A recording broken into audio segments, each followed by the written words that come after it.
there's a lot of sin in the mainlines too, but the sin in the mainlines is not part of their essence, such that you can be Episcopal without being liberal.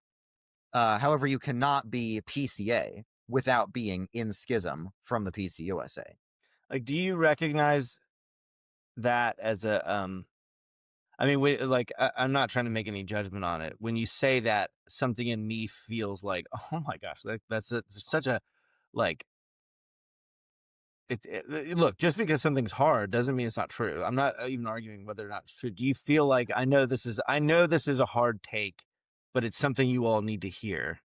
Yeah, it really doesn't sound good at all. And I get so many comments saying like, "Hey, bro, if you just you need to talk more nicely about these groups." And I could always express what I say with more love and grace. That's a valid criticism. The actual content of what I'm saying, though, um, I don't see how it's helpful to, moderate what my sincere convictions are to appeal to people. I don't really, you don't really make change by appealing to people necessarily. There are some people you have to appeal to, but Mm. I think, it is absolutely critical for the survival of Protestantism in America for a massive flock back to the main lines. So if that's the case, then no, I'm gonna say what I think needs to be said. I know it's hard to hear.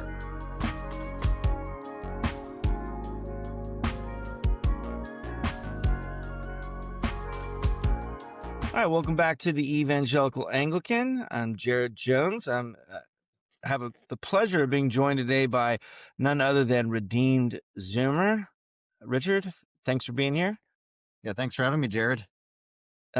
You are no stranger to, uh, all kind of takes on the internet. I mean, tell us a little bit about your channel, how it got started, what you're doing online. Sure, thank you. So at first I started my channel just to play Minecraft and talk about theology. It was just supposed to be a niche little interest of mine. I wasn't expecting for it to blow up. Apparently, I started making videos at a time when everyone was discovering different denominations, and that was what my channel specialized in talking about. So once my channel did get big, I thought, maybe now I can use this channel to do something I've always wanted to do but never thought was possible, which is make change in the mainline Protestant denominations. I've always liked studying theology. Denominations has always been my particular field of study. And I'm a mainline Protestant. As long as I've been Christian, I've been in the Presbyterian Church USA, which is one of the American mainline denominations.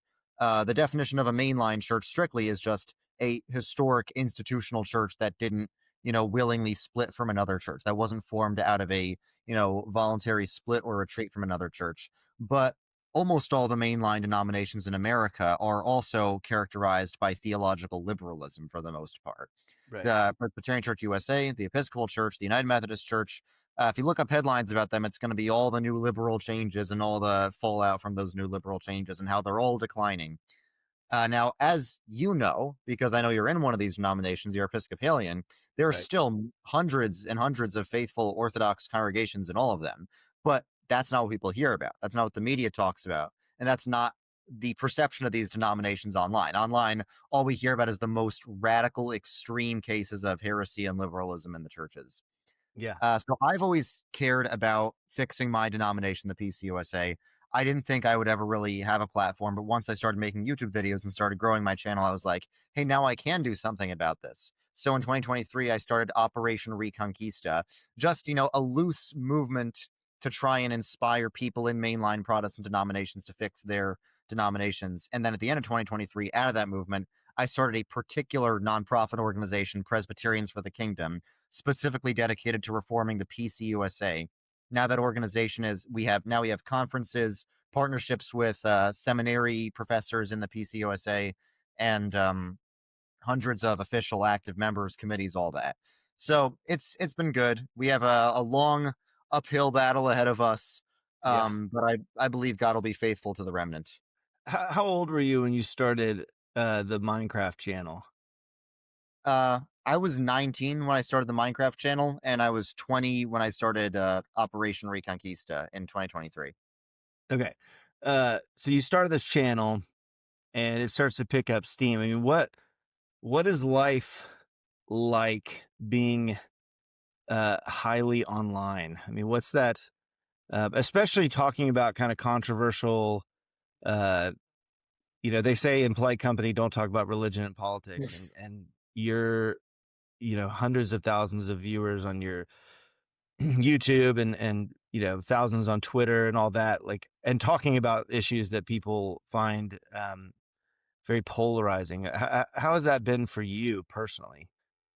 Yeah, there are negative effects because every so often, like every, I don't know, 2 months, I will say one thing that I don't even think is that bad, but it'll just go viral, and like every person's gonna talk about it. So it's kind of hard to like function normally and socialize normally in your real life when online. Currently there are like 100 podcasts dissing you right now and saying Right. how terrible you are for something you said that you didn't even think was that meaningful of a statement. Like, Um, do you yeah, feel like the internet? I mean, is it? I think it's tough. Like, I would imagine it being tough being on the internet because it is you, but so much of it is like, for instance, so much of the outrage over something someone says. Sometimes it's like really moral outrage. Sometimes it's click farming, like trying to gain their own kind of online clout, and you just jump in with whatever's the rage of the day. Um, are you yeah. able to kind of separate personal? I mean, is it kind of? I can almost see like, are you able to treat it like it's like WWE, where it's like, yeah, I'm just the heel right now. Like it has nothing to do with me. It's like they're just mad.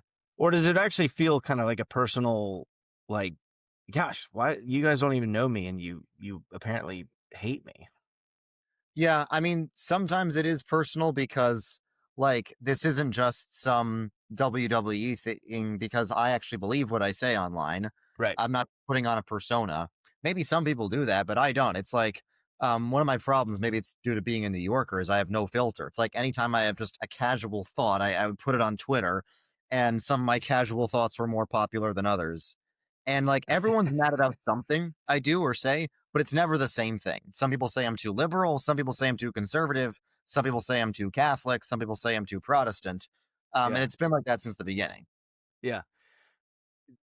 Do you feel like you're really kind of, um, I mean, obviously people know that you're very young, Hmm. and you're in seminary now.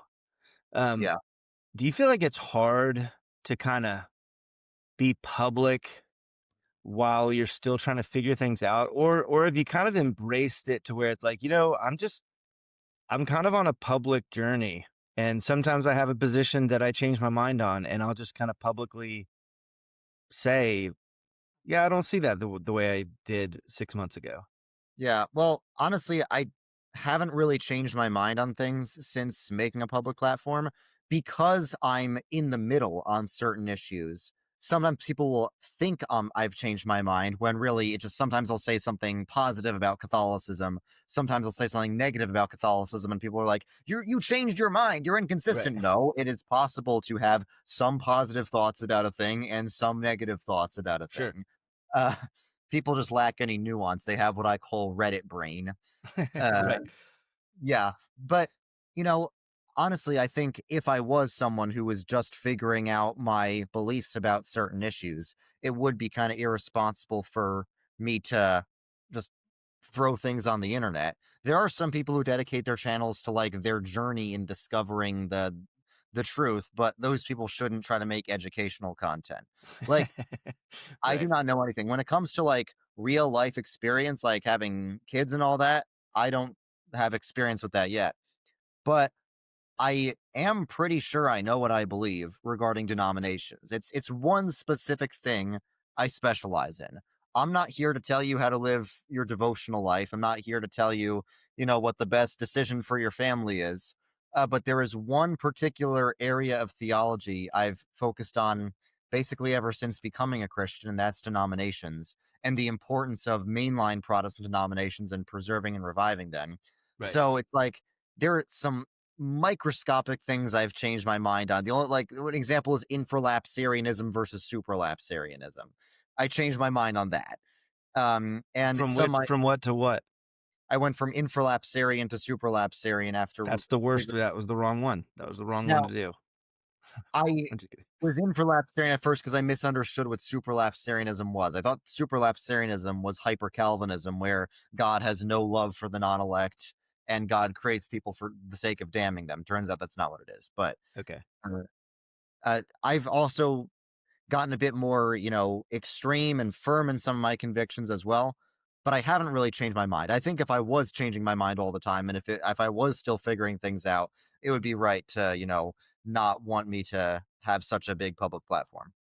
I mean, do you feel like, just personally, um, as much as you'd want to share, but I mean, do you feel like, are you ever worried that you kind of um, locked in on things early and publicly to where, I mean, I think back on, I mean, I see some of the guys who are in seminary now and and they're on Twitter. I'm like, man, if I had thousands of followers when I was in seminary, I would have been, and I'm not saying they are, I'm saying I think about me. I'm like, I would have been a disaster of like, well, this week I think this, and then, then I read some more and I take a new class. Or do you ever feel like there's a fear of kind of getting locked in too quickly? Maybe. I guess that'd be the case if I was still like figuring out these issues. But like again, there are a lot of issues I still have to figure out. But when it comes to like particular denominational identity, like Right. I'm decided on that. I've made up my mind, and I don't anticipate ever changing. Yeah, but have you read an apology for the Church of England to where you'd become an Anglican? I I I'm don't just think denomination. Look, I love Anglicans. I don't yeah, think yeah, denomination hopping is good. There's this mindset on the modern internet that everyone needs to be on this constant denominational journey, and yeah. everyone needs to be constantly investigating the truth claims of every major denomination and be willing to change at the drop of a hat. Like, I recently made a video about why I think denomination hopping is bad. Because Hmm.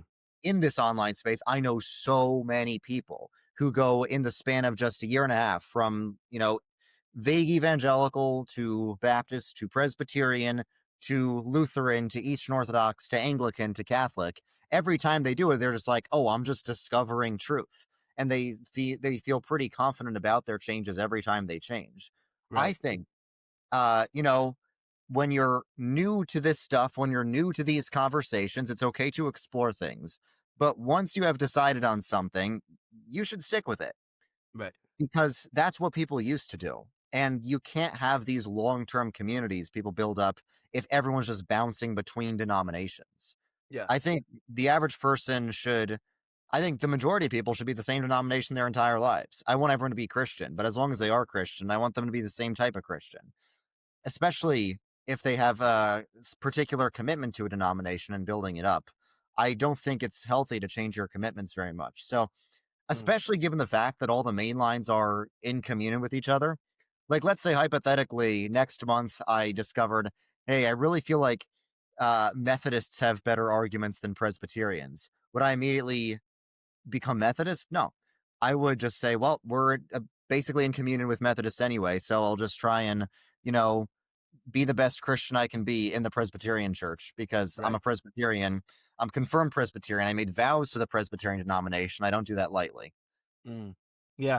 No, I think there's a kind of, I mean, the negative way to put it would be there's a pride on the other side, but if putting it more positively, I think there's a humility in kind of committing to a kind of confession, committing to a tradition, and kind of Yeah.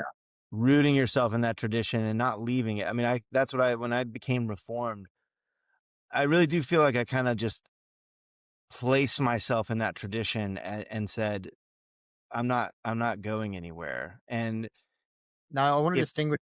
Sorry, go on. oh no, I was just saying, like, and there have been times when I've heard an argument that maybe from a non-reformed point of view that I thought was really good. Um, and it's been nice to kind of just let that argument be there and say, yeah, that's a really good argument. We'll see if I think I can I can, we'll see if I can find a better argument in the next 50 years. But that doesn't mean that I have to leave because I heard one good argument. I'm just going to stay put and just see what happens. Right. I want to distinguish between traditions and denominations Sure. because there might be multiple denominations of the same tradition, and there's always multiple traditions within the same denomination. Like Right. within the Episcopal Church, one denomination, you have more high church Anglicans, more low church Anglicans, Reformed Anglicans, evangelical Anglicans. In the one church of the PCUSA, you have multiple traditions of, old Princetonian Calvinism and neo orthodoxy and liberalism. Yeah.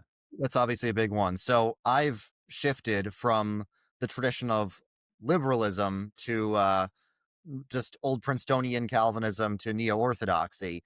So I think it's a lot more forgivable to shift your theological tradition, Mm. shift your school of thought than to change what institution you're part of. Most American Protestants are denominationally libertarian, where they think, it's fine to bounce between this and that denomination as long as you have a local congregation where you have good fellowship and your pastor teaches the Bible. That's all that matters. I don't really think that's the case, though. Mm. Yeah. I mean, do you think that's only possible within mainline denomination? I mean, the having that kind of tradition flexibility to kind of bounce between different traditions. It's kind of you can only really do that in mainline denominations, right? I mean, it'd be hard to be in the PCA and kind of say, "Hey, you know what? I've been reading a lot of Bart, and I think I'm neo-orthodox." It's like, well, okay, you're going to find yourself out pretty quickly. Well, the mainline way of doing it is the same as like the Roman Catholic and Eastern Orthodox ways, and it's same as medieval Catholicism. Like medieval Catholicism was a soup of many different theological traditions. There were Thomists, there were Scotists, there were the Dominicans, Franciscans, Cistercians, all sorts of different schools of thought, but it was still one institution. And I think that was a lot healthier than what modern Presbyterianism looks like today, which is one theological tradition and a bunch of different institutions because everyone Mm. wants to do their own thing. So I think we should have maximal institutional unity across theological traditions. I don't believe we should strive for institutional unity with people who deny the core essentials of Nicene Christianity. And we do currently have institutional unity with people like that. I don't think the solution is for us to leave. I think the solution is for them to leave and become Unitarian Universalists where they'll be more at home. Yeah. So on that, I mean, you are a pretty staunch defender of or maybe let's just say proponent of um, kind of a movement back into the mainline denominations, Yes. where everything for the last, what, 50 years or so has been um, get out while you can, get on the lifeboat. The mainline denominations are sinking. You're kind of trying to seem like trying to lead a movement to say, let's take these back. I mean, why should we take them back? Right. So there's several reasons. There's like the theological reason and there's the institutional reason. Both I think are important. So on the theological basis, I think we can say that voluntary schism is sinful. Uh, it's not like anyone can just freely associate with whatever group of churches they want to. Jesus wants the church to be a united institution. To willingly break that is sin. Hmm. So I think the Bible should be our standard for when it is okay to separate from the institutional church and when it is not. Even when the Old Testament church fell into the worst types of idolatry, like literal pagan demon worship and human sacrifice in the temple, the prophets did not split off from it and start a parallel church in the same place. They regularly denounced the idolatry and they spoke out against it very fiercely, but they did not split off. Now, is it that you can never split off ever? No. The biblical standard is you may split off if you are kicked out, because then the schism is not actually caused by you. It's caused by the people who unjustly kicked you out. And that was the case with the apostles in the New Testament, the apostles with the Second Temple. Uh, it is not biblical to leave an institutional church on the grounds of heresy or apostasy. It's only permissible to leave on the grounds of expulsion. The apostles did not leave the second temple and the synagogues even after its leaders killed God. I can't think of something more heretical than that. They only left after they were expelled, when they were stoned to death, starting with St. Stephen, the proto martyr. That's the biblical standard, and that's the standards the reformers followed. Martin Luther was excommunicated. He didn't want to leave.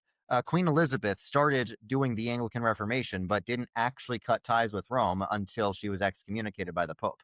Henry VIII willingly cut ties with Rome, but as we know, he's not the actual founder of Anglicanism. He's just the first major head of England to cut ties with Rome, but theologically he was still papist. And he came back, and Bloody Mary after him came back into communion with Rome, and then Elizabeth actually is the founder of Anglicanism. So that's the biblical standard. Right. You do not separate on the grounds of apostasy or heresy or sin in the church. You only separate if you're actually expelled. And conservatives were never expelled from the mainline churches. There were a few cases of conservative ministers in every mainline church being fired, but liberals have been fired too for being liberal. Fired is not the same as excommunicated. If there was systematic expulsion and excommunication of all conservative, not just, ministers, but lay people, then yes, separation might be warranted. But just leaving on the grounds of not approving of the direction of the denomination, that's not just unwise. I think that's sin. That's the Mhm. sin of schism, which the church fathers condemn in the harshest terms. I'm nicer than the church fathers, by the way. The church fathers thought that, even if you have the right theology, if you voluntarily schism from the church, you're going to hell. I'm nicer than that. I think schism is a Mhm. sin God can forgive, but it's still a sin.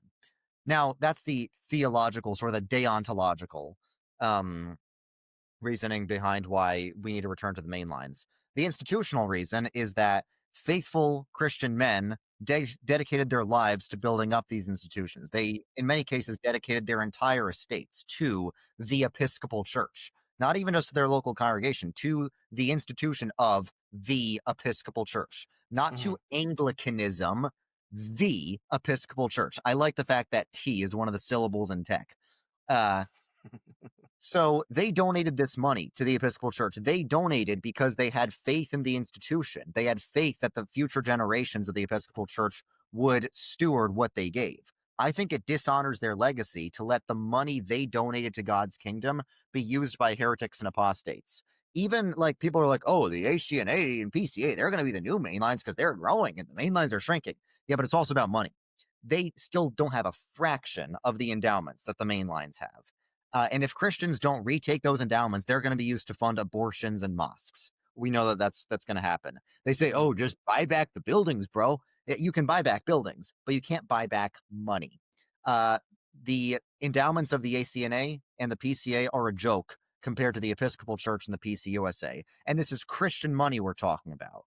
I think it's also a violation of the Fifth Commandment, not honoring our spiritual fathers and mothers, to let what they donated to God's kingdom be used for Satan. So the two reasons I think it's necessary for all Orthodox Protestants to go back to the main lines are: one, schism is sin; two, we must not give up on things that our forefathers built for God's kingdom. Um, those are great. I mean, that's obviously you get this question a lot. I mean, that was like that was brilliantly and very succinctly put. Do you get tired of answering that question? Not that question. There's some like objections I get tired of answering. Everyone's like, "Oh, what about Luther? He schismed." Like, I get tired of that one because like I've made very clear it's not that you can never separate. It's just that heresy in the church is not grounds for separation, and that's not why Luther separated. He Yeah. separated because he was forcibly separated from the church. He was excommunicated. But no, I don't get tired of talking about the Reconquista, talking about the mainlines, because that's basically my life's passion. Ever since I was a 16-year-old confirmand of the PCUSA and I saw how bad things were in the denomination.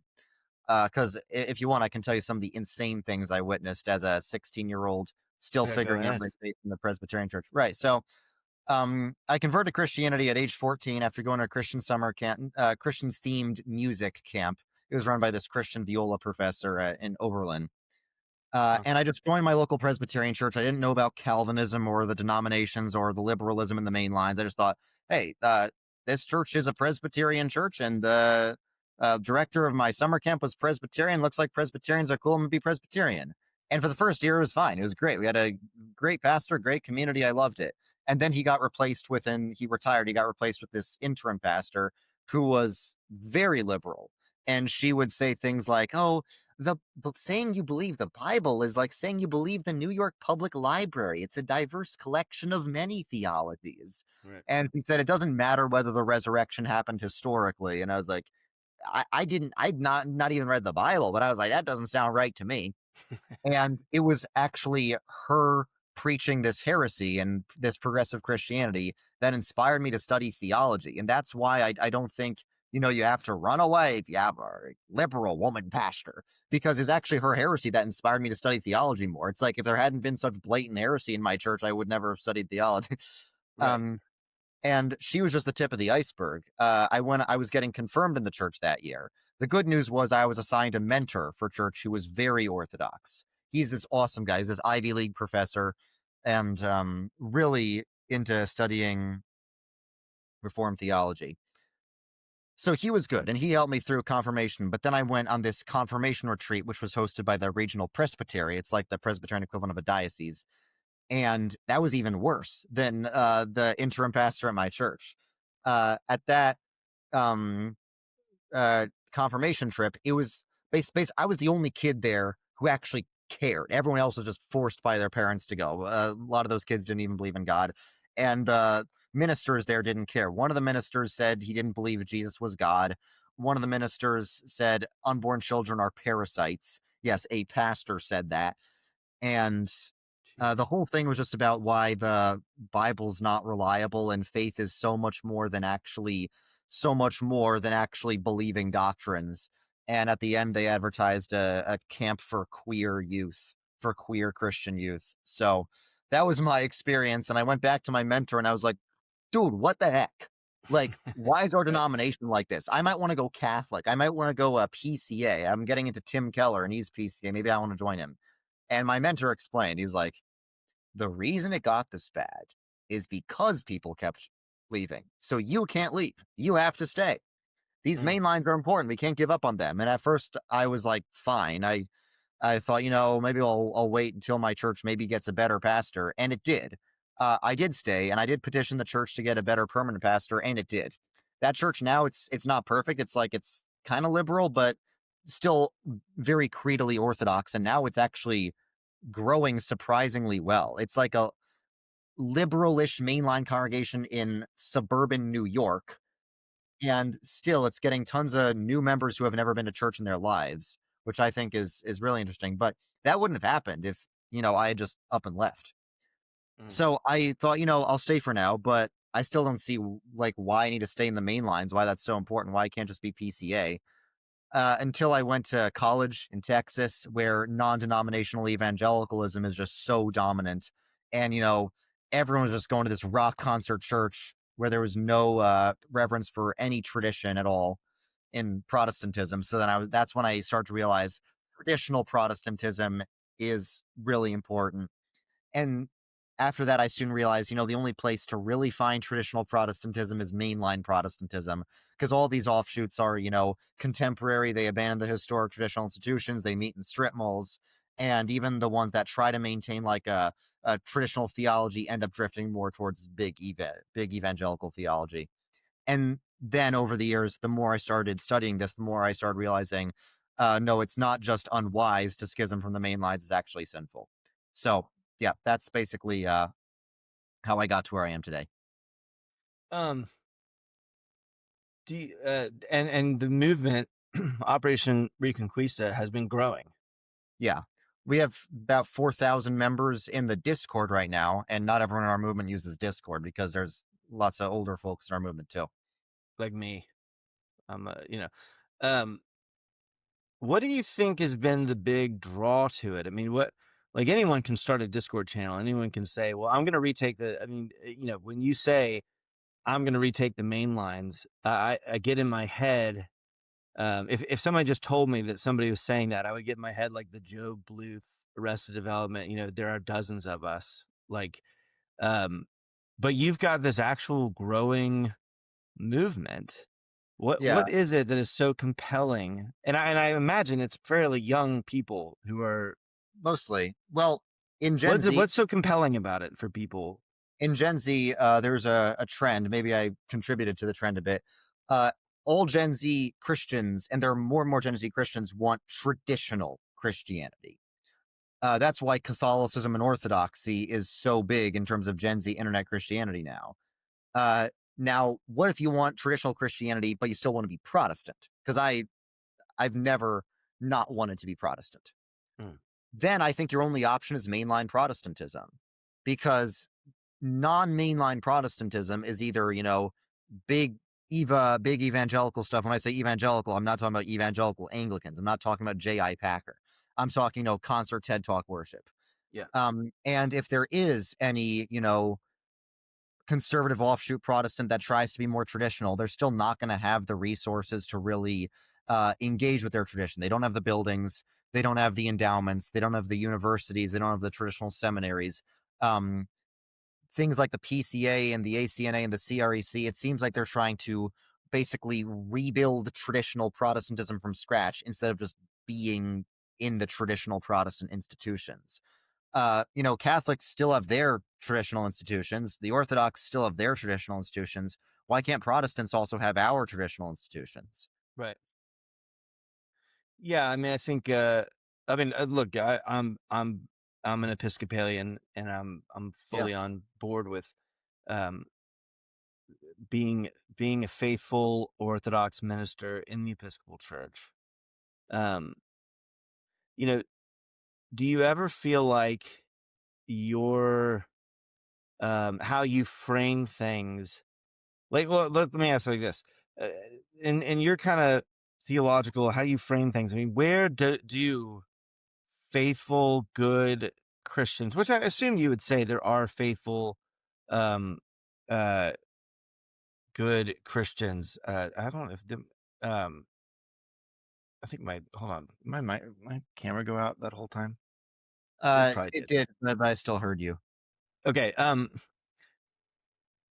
Where would you put faithful Christians in the PCA in your kind of map of like Christianity? I mean, are they schismatic sinners?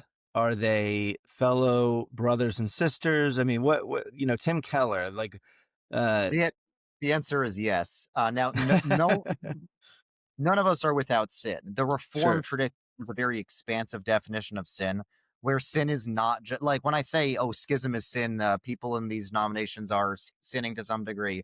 Everyone acts like I accuse them all of adultery or something, right. which is not the case. In the Reformed tradition and just broadly Protestantism, sin is not just a willing, explicit, blatant violation of a command that's explicitly laid down in Scripture. Sin is missing the mark. Sin is anything short of perfection. Sin is any form of failing to do what you ought to do. So, in a sense, any theological error is sin. There are seven mainline Protestant denominations. We've all decided that our theology is close enough to be sort of in communion with each other, which is good, I think. But, o- at most, one of us can be absolutely correct about theology. And to the extent that we're not correct, we are sinning by missing the mark by not being entirely correct about theology. Now, of course, culpable sin, like where you actually know something is sin, is a lot more severe than inculpable sin, where you don't know what you're doing is sin. So that's why I think, you know, I want to be very careful accusing any individuals of sin because I don't know their hearts. I don't know their personal situations. I don't know their motivations. But I do think that generally the PCA collectively, because there is such thing as collective sin, the PCA collectively is formed out of sin. Therefore, it's a sinful denomination because sin is part of its essence. There's a lot of sin in the mainlines too, but the sin in the mainlines is not part of their essence, such that you can be Episcopal without being liberal. However, you cannot be PCA without being in schism from the PCUSA. Like, do you recognize that as a, I mean, I'm not trying to make any judgment on it. When you say that, something in me feels like, oh my gosh, that's such a, like, look, just because something's hard doesn't mean it's not true. I'm not even arguing whether or not it's true. Do you feel like I know this is a hard take, but it's something you all need to hear? Yeah, Uh, it really doesn't sound good at all, and I get so many comments saying like, "Hey, bro, if you just you need to talk more nicely about these groups." And I could always express what I say with more love and grace. That's a valid criticism. The actual content of what I'm saying, though, um, I don't see how it's helpful to moderate what my sincere convictions are to appeal to people. I don't really you know, you don't really make change by appealing to people necessarily. There are some people you have to appeal to, but mm, I think, it is absolutely critical for the survival of Protestantism in America for a massive flock back to the main lines. So if that's the case, then no, I'm gonna say what I think needs to be said. I know it's hard to hear. A lot of yeah, things are hard to hear though. Like right. nobody likes being told that they're schismatic, but that's what Augustine told to the Donatists. And I think Donatism, I'm not saying like these schismatic groups are identical to Donatism, but it's a lot of the same ideas. The it's you could call it semi-Donatism, maybe. The idea that you cannot receive the means of grace from a pastor who is a heretic. That is formally the Donatist heresy. The idea that you cannot receive the means of grace, word and sacrament, from a heretic. I believe that even if pragmatically there are problems, you can actually go to a congregation where the pastor is a heretic. It's not it's really bad for the pastor to be a heretic. I'm not saying it's chill if the pastor is a heretic. Because evangelicals are so individualistic, that's what they hear. No matter how many times I say it's not the case. Like Gavin Ortland asked me, "Would you ever go to a church where the pastor denied the resurrection?" And I was like, "In some cases, yeah, I did go to church like that for 2 I years. saw that clip. That was everywhere. Eventually, we got rid of that. But that's an example of something everyone dogs on me for." I was like, "Yeah, for 2 years I did. Eventually got rid of that pastor." And evangelicals were like, "How could you? This is so crazy." Uh, but, you know, doesn't mean it's wrong. Like, is And it also, hard? it is hard. Just one more thing. It's Yeah, yeah, also yeah. there's this mindset in evangelicalism that the beliefs of the pastor determine the beliefs of the church. The pastor is not the congregation, and the congregation is not the denomination. So if you go to a church with a pastor who is a heretic, an outspoken heretic, that doesn't mean you're going to a heretical church. That means you're going to a church where the pastor is a heretic. Um, Mm. the beliefs of the pastor, I mean, non-denominationalism will give you this mindset because they replaced the pope with the pastor, the local pastor. But the beliefs of the pastor don't actually determine the beliefs of the church. So you can go to a church with a heretical pastor and not be in a heretical church. You sure Yeah, it's not good. It's not good. I'm just saying you right, can. right, right. Yeah, I mean, is it hard to be the guy? Is it hard to be that guy who's Yes. constantly having to? I'm not saying you are being an asshole, but you'll constantly feel like I have to be the asshole, and I have to. I have to give you the hard news. You hit the nail on the head. Yeah. The reason I have to tell people that is because nobody else is doing it. Hmm. Nobody else is really going to bat for the main lines. And there are some people who cheer me on quietly, but like, there are lots of people in my movement, but they don't have social media accounts the way I do. Or if they do, it's like very, very small ones.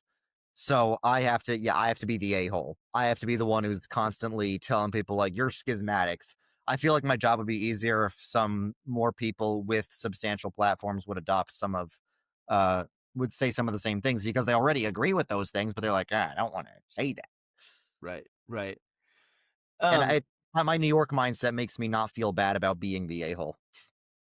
yeah, I mean, I wonder if it sometimes is kind of geography that you're bumping up against a lot of Southern evangelicals Mhm. who prioritize maybe politeness Yeah, and over. that's the case when I interact with both conservatives and liberals. Like now that I'm in the more red state part of the country, I encounter both conservatives and liberals of that same persuasion. The issue with Midwesterners is you don't know when they're mad at you. They'll be nice to you. Like the liberal Midwesterners will be nice to you even if they've canceled you inside. But as a New Right. Yorker, I'm like, if they didn't like me, they'd be like flipping me off right now. It seems like they like me. Huh. Uh, so it's a lot more frustrating. I have gotten comments from some fellow New Yorkers who follow me saying like a lot of people think you're being very rude and offensive when you're just expressing your opinion. Uh, they think like the tiniest bit of snark means you hate everyone and you're being intentionally mean on purpose. Yeah, I mean, all right. So what do you just playing devil's advocate? Like, what do you say to the objection? Again, I'm Episcopalian. I'm not ACNA. I'm not PCA. Um, Yeah, what do you say about the objection of because I remember you mentioned earlier that you haven't had kids yet. yeah, One thing I've heard from a lot of guys who have left the main line and gone into these more conservative split offs is it it wasn't just that I couldn't have, like you're saying, it's not that if I was in a heretical, no, sorry, not a heretical church, but a church with a heretical pastor, I was going to become heretical. I wasn't worried about that. I got really concerned about raising my kids in that kind of church where they're not hearing the truth, you know? right. So when you say to Gavin, I do think you can go to a church where the pastor doesn't believe in the resurrection. I understand where you're coming from. What would you say to the people who would say like, yeah, but I don't want my kids to grow up hearing that and being Yeah. shaped by that? Yeah, Is there any room there? that's a very common objection. I like to use Robert Bailey's law. He is one of the Scottish Presbyterian Westminster divines. I think this principle can apply to all Protestants. He says, whatever did not justify schism for Moses and the prophets does not justify schism today. Like, do you think nobody in the age of the prophets had kids? Like, obviously they did, and they continued going to the churches, which were filled with pagan demon worship. So there's three things I'd say to that. The Mm, first is, if that's your concern, you do not have to go to a liberal church to go to a mainline church. No matter how many times I say this, everyone ignores it. That's what gets me a bit frustrated, and that's why sometimes I lose my patience because you keep saying the same thing again and again. People keep acting like you never said it. There are hundreds of Orthodox mainline churches, so you can go to a mainline church without exposing your kids to any heresy. The second thing is, I think children will be a lot more shaped by their fathers than by the pastor. Young, impressionable children generally don't listen to sermons. They do listen to their parents. They're very shaped by the behavior of their parents. I've seen mm, almost no examples of children raised in a stable family with a mother and a father where the father, specifically the father, invested deeply in catechizing his children.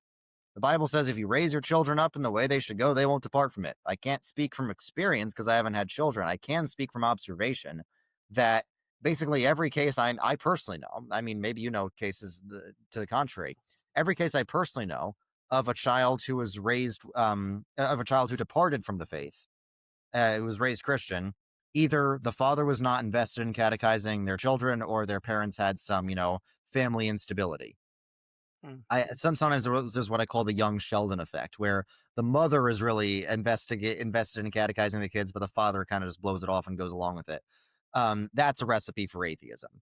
But Yeah, if the children have a strong father, and generally the people making this objection are the people who would be the fathers in this case, if the children have a strong father, they have nothing to worry about, and they will be able to withstand in being in hostile environments if they even need to, because, like I said, there's lots of Orthodox mainline churches.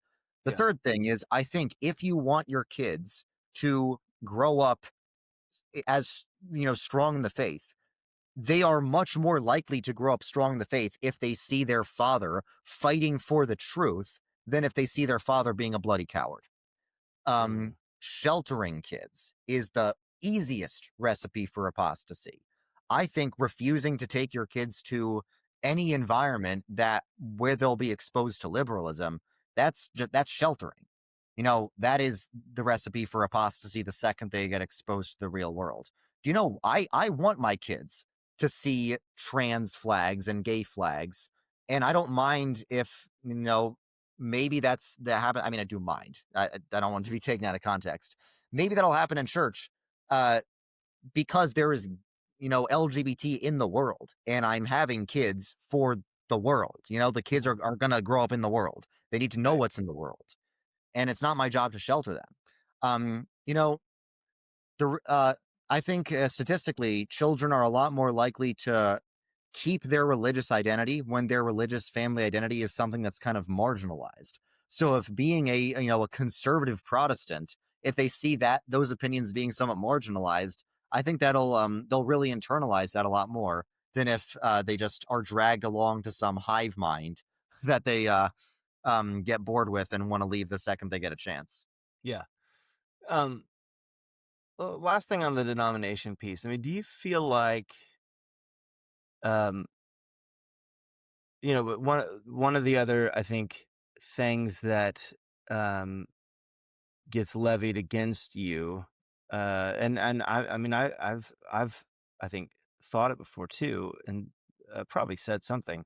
Um, I mean, do you think that in some of the ways that you describe all of these issues, it minimizes the suffering that a lot of these conservative pastors and their families went through when they split off? I mean, do you think that suffering is like, again, just you don't like to be a jerk? I don't think you like to be a jerk or anything, but like, do you feel like it's like, yeah, that suffering is that I am sorry it happened, but that's why you shouldn't have left? Or do you think it's like, I think of guys who lost their pensions, guys who had to move out of states and move their whole families and lose their jobs, uh, and then they go and they look for kind of a safer place to be. Like that's the PCA, that's ACNA to them is like, Yeah, I mean, I I would I say in those, suffered a lot to build this. I mean, yeah. I would say that's just a double tragedy because they hurt themselves and the church. When in most cases they didn't have to. Now there are some cases of, Orthodox pastors getting unjustly disciplined by the church. And, that's bad. But the response to something like that is not give up and give the liberals more power so they can do more of that to more people. mm, If you want to, avenge them, so to speak, if you want to sort of honor what they went through, that means you have to fix the problem that caused that. It's like, let's say, World War II example. The Germans burned down my hometown. Therefore, let's surrender to the Germans. What? No. Therefore let's beat them. right. So it's like I think it's really a mindset. I talk a lot about the retreatist mindset versus the reforming mindset. Mm, The liberals right now, for the most part, have a reforming mindset, and the conservatives have a retreatist mindset, and that's why liberals always win in institutions, at least. Uh, Liberal will see a problem in an institution, will see something they don't like, rather, and they'll think, "Hey, there's a problem. I better get more involved to fix it." A conservative looks at the same institution and says, "Hey, there's a problem. I better get less involved and leave it." So yeah, I'm not minimizing the suffering people went through. It's like that's why I'm here because of all the problems in the main line. But I think it's faulty logic. It's a flawed mindset to say there's a problem, therefore I have to leave. I think the correct mindset is there's a problem, therefore I have to stay and get more involved. yeah. I mean, I've noticed in my context, I mean, uh, when conservatives leave, I mean, a lot of look. I mean, a lot of times I understand. A lot of times I agree with a lot of the things that they're upset about. I do notice, like, if church polities come down to votes, the more you leave, Mhm. uh, the more it goes further one direction. Yeah, You know, that's what my mentor told me. Um, and there's this mindset that like leaving is making a statement, and it's like the liberals will feel so bad that you left, they'll change their ways. Like, no, they're gonna celebrate once you leave. They're gonna be like, finally, we can do more stuff. It's like, yeah, if you were really hurt by the liberals, why are you rewarding them? Why are you doing exactly what they want? mm, It's like I mean, this is more Yankee snark. What I've noticed like I used to just be a liberal before I was a Christian, I was just a straight up liberal, but I've had the same general observation ever since becoming more conservative. Conservatives are morally better, but liberals are generally smarter. Like, it's hard to deny Yeah. once you really see the patterns. All right. So, 50 years from now, Operation Reconquista, massive success. You've retaken the PCUSA. Um, it's conservative. And then there's this young 20, 24, 23-year old. It's not Minecraft anymore. It's the new, thing. He's liberal and he starts, Operation, retake the main lines back to their liberal tradition. We have to stop these, how do you what do you do to stop him? Right. I think the advantage conservatives have is this universal principle that liberal churches always die out. So the only way that could be successful is if in, 50 years or so, the culture changes such that Orthodox churches always die out and liberal churches always grow. Now, there have been cultural shifts, but something that's never changed is the fact that conservative churches last more and grow more than liberal ones. That's been a pretty constant, enduring law. I don't see that ever changing. So, yeah, there might be people trying to start things like that, but the momentum and the potential success of Operation Reconquista depends on the fact that, the more conservative a religious tradition is, the better it's going to survive. Yeah, do you consider growth a metric for like theological health? Uh I not exactly growth because like charismatics are growing the fastest. I'd say it's not that growth indicates that you are faithful, but I don't think you can really grow if you're liberal. Like there's some, unfaithful conservatives, like charismatics are generally conservative. They're not really faithful. Liberalism is another beast altogether because in Mm. liberalism, you don't believe the wrong thing, you believe in nothing. You believe in nothing religiously. The only thing you believe in is things that you can just get in a secular environment, mainly social justice. And Mm. that's why liberal churches die out. So there are many religious movements that grow, but you know, theological liberalism has never been this, populist movement. It's always been just this ivory tower thing that corrupts the institutions because everyone who should be fixing it is leaving. I mean, do you feel like you get I mean, you could use whatever word. I don't want to make it sound a pejorative, but do you feel like you get angry about conservatives leaving, like that this impulse to leave? Does it like drive you crazy? Does it frustrate you? I mean, is it like are you emotionally invested in that? I mean, yeah, it does. Like, I care emotionally about the church, so when people do things that hurt the church, uh, it feels like, you're in a war. It is a war, kinda. It's Mm. a spiritual war, not a physical one, but it feels like they're deserting it. It feels like they're turncoats. And by the way, the Southern conservatives, the famous Southern conservatives like Nelson Bell, at the time of the formation of the PCA, felt the exact same way.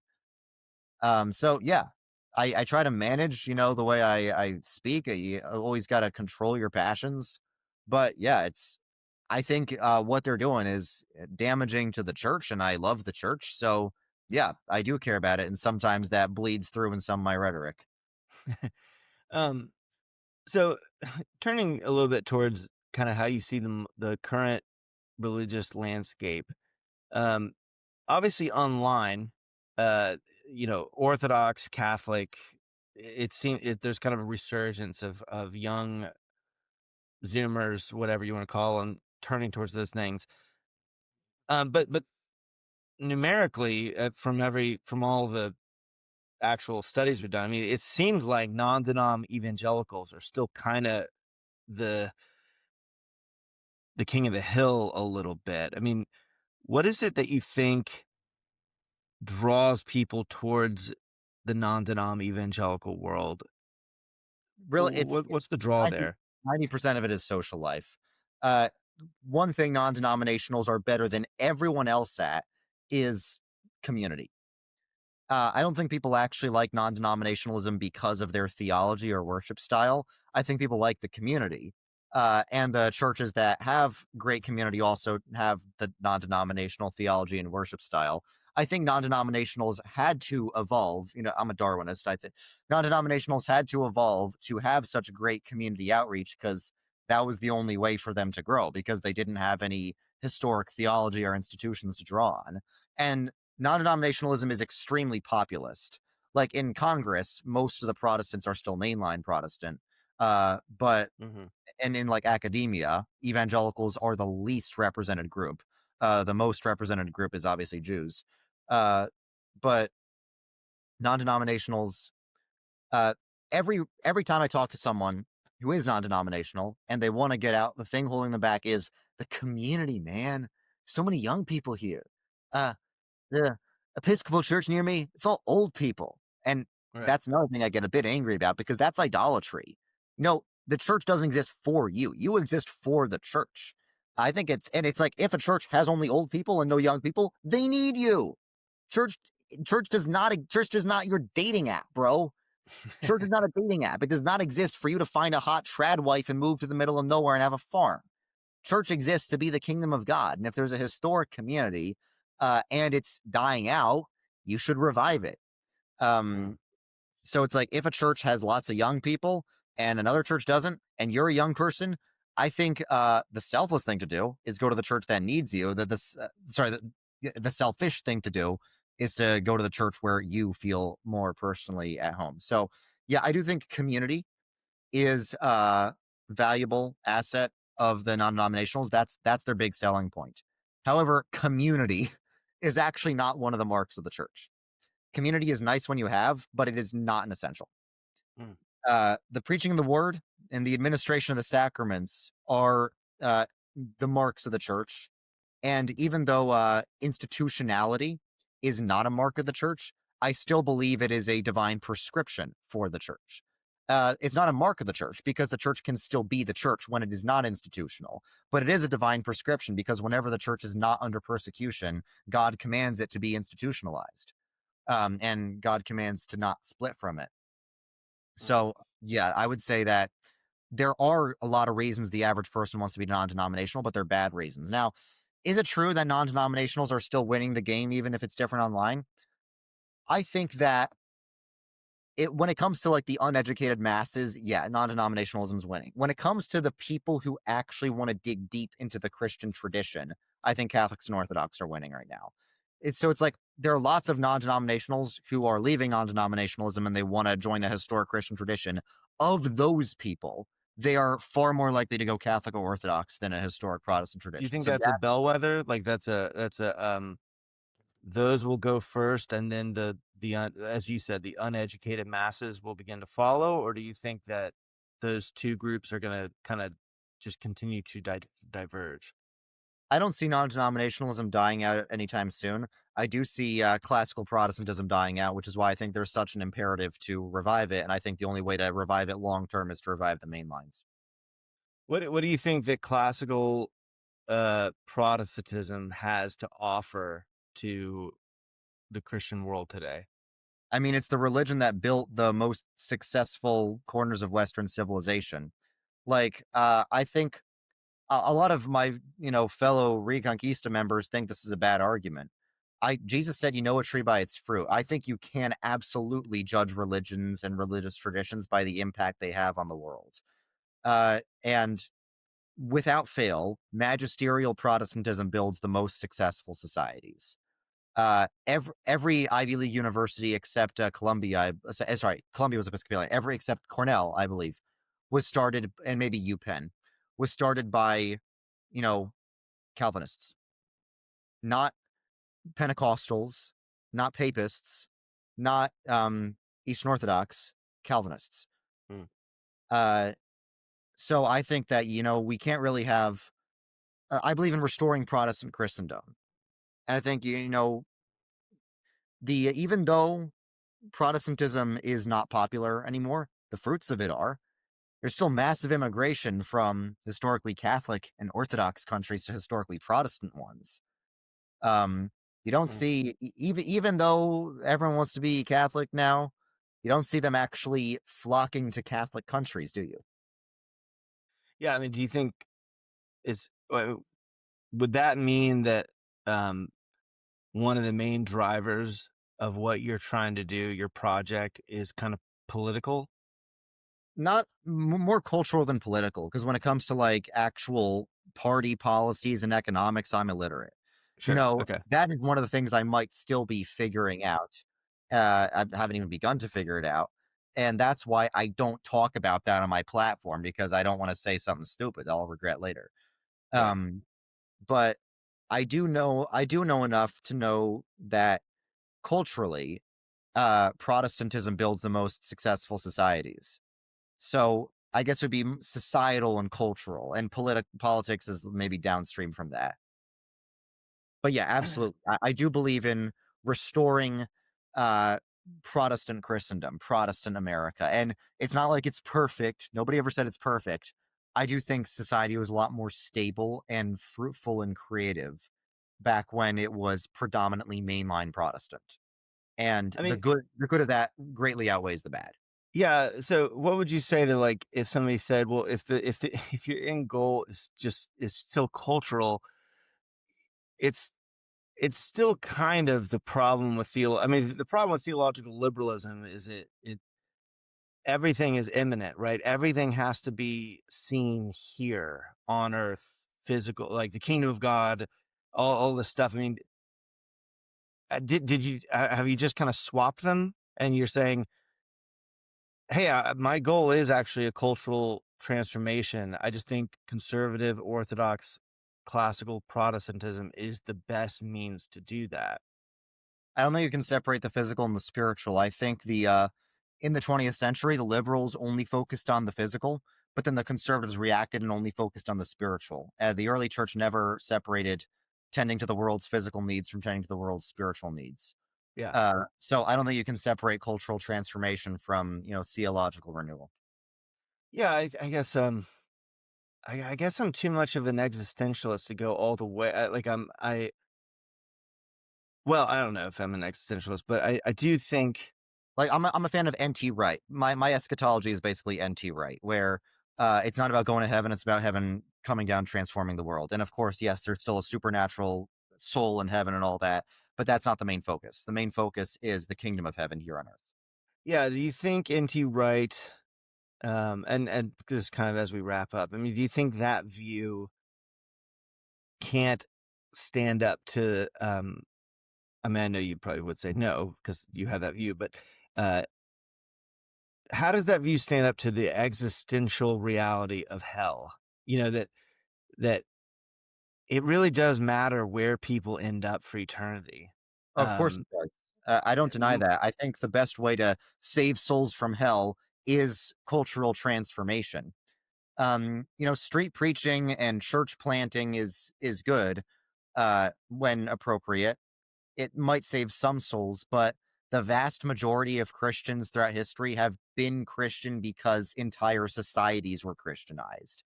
So even if your only priority is saving souls, which it shouldn't be our only priority, even if your only priority is saving souls, you're going to do that a lot more effectively if you build Christian cultures than if you just try and save individual souls one at a time.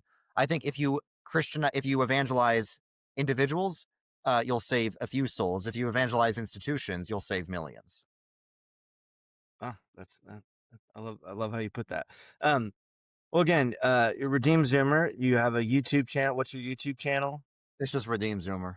Redeem Zoom. There, that's easy. And then Operation Reconquista. If anyone is interested in joining a mainline Protestant church that's Orthodox, you guys actually have an inventory or a directory, right? Yeah, we have a church map. It's not perfect. Sometimes there's going to be churches on the map that we've received wrong information about.